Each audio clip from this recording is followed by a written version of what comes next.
Welcome back to Twin States News. I'm Nicole Menner. We have baseball season just beginning, basketball reaching tournament time, and now spring football is creeping close. The Bulldogs will hit the practice field in less than 1 week, and Coach Joe Moorhead is welcoming a number of new coaches to his staff. One of those guys is Tony Hughes, who will be taking on the role of associate head coach in charge of tight ends. Hughes spoke today about how he's been meshing in his new role.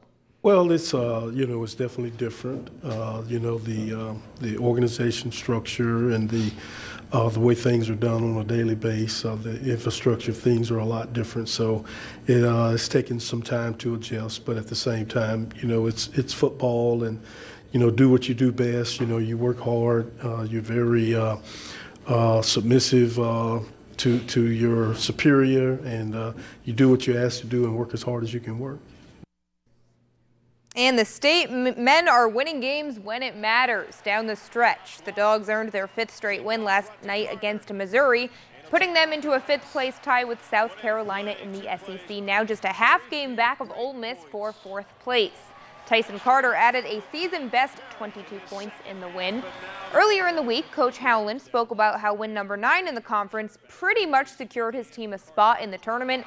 So after earning that win last night, here's what Coach had to say.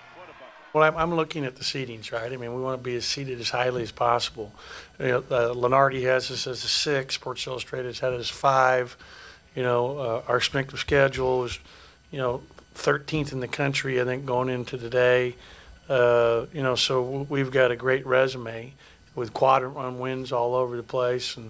But we want to keep obviously having success because we want to put ourselves in the best position to be seated as highly as possible and potentially, stay close to home.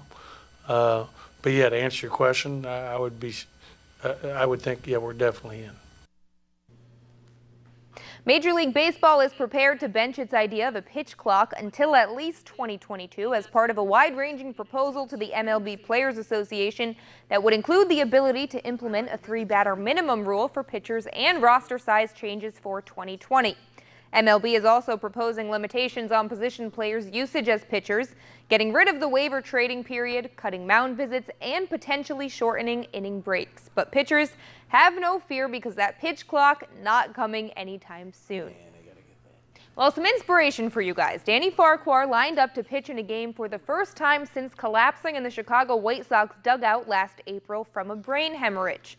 Farquhar is now with the New York Yankees on a minor league deal and made his 2nd simulated game appearance today, throwing 21 pitches and striking out 3 batters. Farquhar is now expected to pitch in Saturday's spring training game at the Pittsburgh Pirates complex down in Florida, and the support he's received has been overwhelming. I remember being in the ICU and wondering when stretch was so I can get back out there, and not truly understanding the situation. So it's just something I have ingrained in me. The support that I have around the league it's uplifting is what it is. It makes me feel like everybody has my back.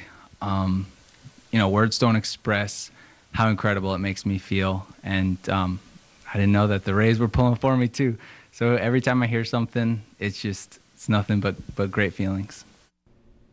And hopefully he can get back out there in the regular season and pitch just like he did last season where he left off. How ironic is it that the team that signs him happens to be the greatest organization ever? I mean, good for the Yankees for picking him up. Hopefully he does well. We'll be back right after this.